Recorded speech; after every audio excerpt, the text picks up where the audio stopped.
Good morning. Tayo mag-content tayo ng breakfast yan. Pansit at saka kape. With pandesal. Ayan. Morning. Ate May, salamat sa mga pag-share mo ah. Dumami na ang mga fans natin.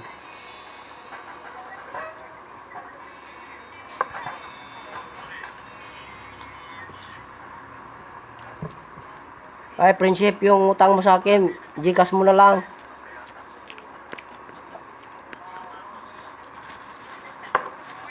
Hingi ako ng wala kasi akong Gcash eh.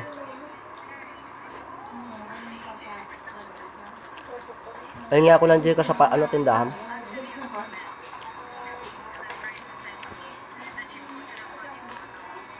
Iba pala yung sa pasta. Sabi lang, ay, 800 daw. Magkano po yun? 700. 700.